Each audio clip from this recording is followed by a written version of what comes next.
pessoal, tudo bem? Hoje a gente está começando aí uma nova caminhada, né? Tô criando aí um podcast, The Backbone. O Backbone foi inspirado por uma... Foi inspirado, na verdade, pela pessoa a qual eu vou contar a história hoje, né? O nome dela é Solon Langworth, tá? Então, a ideia, na verdade, desse podcast é transformar, passar informação histórica da quiropraxia, informações de cunho técnico, né, de cunho filosófico, de cunho da arte, né, e científico também, por que não, né? Talvez olhando de um ponto de vista mais interessante, voltado à base da quiropraxia, né? Então, o Solon é um cara que eu conheci muito pouco. Na verdade, eu não tive nenhuma informação dele na faculdade. Eu acabei aprendendo depois, né, nas minhas leituras pessoais aqui em casa, né? Eu procuro dedicar pelo menos 30 minutos por dia ou mais para leitura de assuntos relativos à quiropraxia, né? Que é a minha pegada. E o Solon sempre apareceu, mas eu nunca acabei estudando ele, né? Ou tentando levantar informações sobre ele. E é legal, porque na Quiro, quanto mais você escava, mais coisa aparece, né? Então, uma coisa que eu fiz há pouco tempo, né? Que vocês vão, junto com uma galera aí, foi um levantamento histórico sobre a história dos negros na quiropraxia, né? Eu não sabia que eles tinham aberto até faculdade, né? Uma história lindíssima. Vocês vão ficar sabendo, o Chico deve estar preparando alguma coisa aí legal com o Paulo, né, e com a turma lá do núcleo. Mas é interessante você ver, quanto mais você pesquisa, mais você descobre coisas. Então essa pesquisa do Solon aqui acabou abrindo coisas para mim que agora eu vou ter que ir atrás, né? Sobre subluxação, sobre a história de um outro cara chamado Oakley Smith, que eu tenho até o livro aqui que eu preciso ler, né? Eu acho que é o Proteger, né? Na minha coleçãozinha aqui. Sobre currículo da quiropraxia, um negócio que eu quero saber como que era antes. Então, uma coisa vai puxando a outra, isso que é o legal, né? E não é focado, eu não vou focar no BJ, no Dede Palmer, que já todo mundo conhece já, né? Já tem bastante informações a respeito deles. Eu quero um pouquinho desmistificar essa obsessão sobre os dois apenas, muito embora eu tenha o Dede Palmer aqui, né? O qual eu tenho a gratidão eterna, né, pela profissão. Mas ele encontrou uma pessoa que fez frente a ele, que foi o Solon Langworth, tá? O Solon Langworth foi um dos primeiros 15 quiropraxistas formados pelo Dede Palmer, né, quando ele começou a caminhada educacional dele. Só que o Solon ele tinha uma formação naturalista de cura muito anterior à própria história dele dentro da quiropraxia, né? A gente está falando de 1901, 1902, tá? Não vou ficar muito em data porque é o que menos importa. Tem que saber que é começo do século, tá? Quando ele se formou em quiropraxia, ele foi graduado na quiropraxia, ele obviamente já tinha uma formação, né, como eu tinha dito anteriormente, uma formação já bem completa, bem extensa e diversificada sobre as curas naturais, né? Fazendo um parênteses, uma das pessoas que mais influenciou ele foi um cara chamado Adolf Lorenz, que foi um médico de Viena que desenvolveu tecnologia para tração, né, para trações e a parte mecânica dos trabalhos articulares, né? Então, talvez esse Adolf seja o avô, o Solon o pai, e o CBP seja o resultado desses dois aí, inspirando a mente brilhante do Harrison, né? De Harrison, que foi o cara que criou o CBP, o Chiropractic Biophysics, que é um sistema mega inteligente. Eu, como RPGista, quando eu vi aquilo, eu falei, meu Deus do céu, uma coisa que eu posso fazer sem fazer força. Né? Eu só deixar na tração, conhecer, estudar anatomia, mas não preciso ficar tracionando uma pessoa 1 hora, né? Então, a máquina faz por mim isso. Então, eu achei fantástico, né? Eu acho que é uma das vertentes futuras da quiropraxia, né? Em termos de tecnologia, a Chiropractic Biophysics. Bom, e Solon já tinha essa informação, teve essa grande influência desse Adolph Lorenz, estudou com o D.D. Palmer, e o que ele provavelmente viu? Que no começo da faculdade, da Palmer School, o currículo provavelmente era muito ruim, né? Era bem rudimentar. A gente sabe que o D.D. Palmer não era exatamente um cara intelectual, muito embora fosse gênio, mas não era um cara da academia, né? Ele não era um acadêmico. Então, é a mesma coisa eu pegar um cara que não sabe de educação e falar, olha, faz uma faculdade com esse currículo. Olha, você sabe, você tem essa ideia, correto? Tá, vamos colocar, vou criar, eu quero isso. Sem noção nenhuma educacional, né?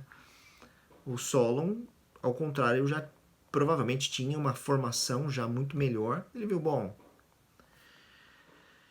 acho que eu tenho uma oportunidade aqui de negócio.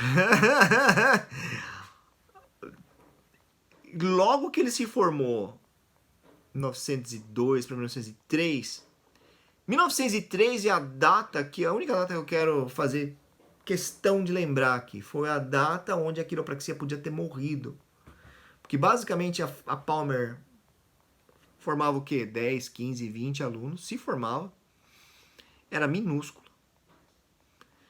E não tinha uma estrutura acadêmica, né? Não tendo uma estrutura acadêmica, abriu oportunidade para outras pessoas ocupar esse espaço. Bom, Solon viu isso, abriu a faculdade, né? Abriu uma faculdade em Minnesota, da American School of Nature Cure and Chiropractic. Só que ele fez o quê? Ele falou, olha, vamos fazer um currículo com emergência, um currículo com fraturas, um currículo com física, um currículo com ciências básicas, ao qual o aluno vai ser preparado não só para ajustar. Ele vai ser preparado para ajustar, para tratar com hidroterapia, para tratar com tração, para tratar com o que for, magnetoterapia, curas naturais. Era curas naturais e quiropraxia. Bom, foi um sucesso, né? Foi um sucesso porque, como era estruturado, ele conseguiu a façanha de liberar a licença para os alunos dele. Tá? Eu li que a primeira turma, acho que 1904 para 5, bom, ele tem uma primeira turma, ao qual foi concedida a licença em Minnesota. Palmer, sabendo disso, falou, bom, não pode acontecer isso, porque obviamente ia dar uma alavanca, uma vantagem absurda para a escola do Langworth e acabar com o Palmer. Não se sabe a história, mas Palmer foi para lá, falou com o governador, não sei como ele teve acesso ao governador, provavelmente já tinha não sei, é uma outra história. E conseguiu falar, olha, que o governador vetasse isso, não foi para frente, tá? Durante esse tempo que o Langworth tinha a escola, o que esse cara fez? Ele criou a primeira revista, além do primeiro currículo estruturado da quiropraxia, foi ele que fez. Da primeira revista científica, chamada Backbone, ao qual ele colocava todos os desenvolvimentos acadêmicos que ele tinha, tudo que ele ensinava na faculdade. Bom, ele era uma revista científica, a primeira publicação científica. Ele escreveu um livro junto com 2 professores dele, a Manora Paxson, que foi a primeira quiropraxista mulher, e o Oakley Smith, que era foi formado pelo Palmer também. Ele escreveu um livro chamado Modernized Chiropractic. Foi talvez o livro técnico, o primeiro livro técnico de quiropraxia, né, em termos generalistas, né, não só o ajuste, mas outras vertentes que eles acreditavam que na época era... Que ele acreditava na época ser importantíssimo, né? Mas eu tiro o chapéu para ele por conta exatamente do currículo que ele fez, que ao que parece foi fantástico. Durante esse tempo aí, uma das maneiras que ele tentava fazer com que a Palmer esquecesse dele e deixasse ele trabalhar em paz era tentar tirar o mérito do D.D. Palmer, né?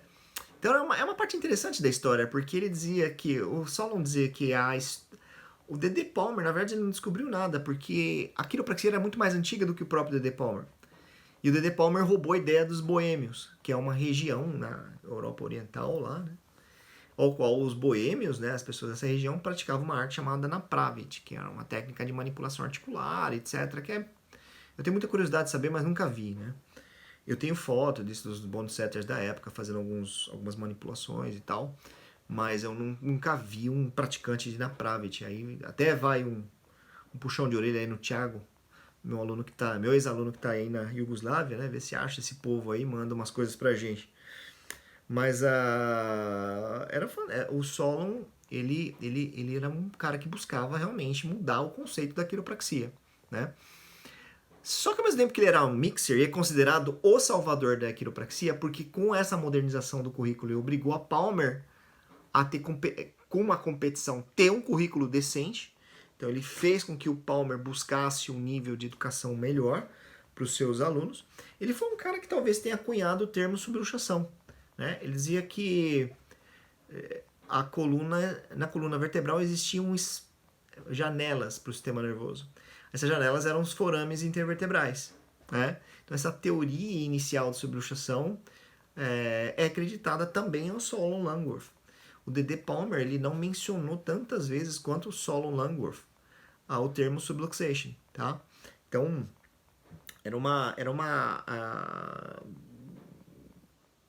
foi o precursor dessa ideia do suprimento nervoso para os órgãos, etc., que foi no começo, né? A ideia de falar sobre esse cara hoje foi exatamente mostrar como a quiropraxia ela é vasta, né? Não em termos não apenas em termos profissionais, mas em termos de história, né? Na minha opinião pessoal, assim, o que eu realmente tiro o chapéu pro Solon foi a parte... Eu gosto muito da parte de né? Mecânica com as trações, né? A maca, por exemplo, você tem o Cox, né? A técnica Cox, que é a técnica de flexão de extração. Eu não sei como que tá no Brasil isso. Eu acho legal. Eu não pratico, mas eu acho legal. CBP, Chiropractic Biophysics, as próprias técnicas de upper cervical, né? Atlas ortogonal.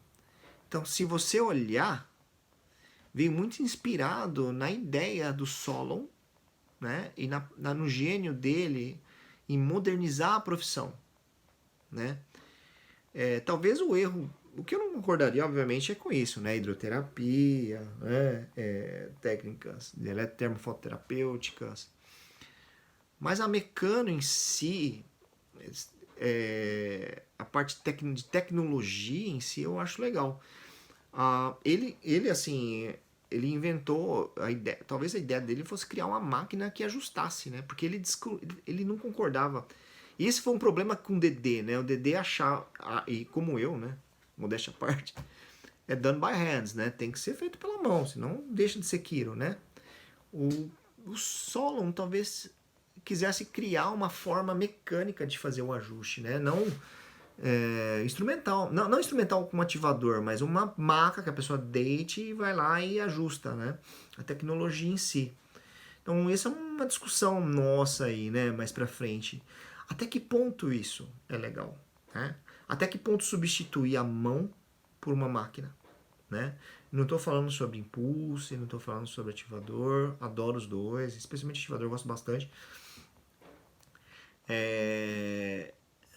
Mas até que ponto uma máquina pode substituir a mão humana, né?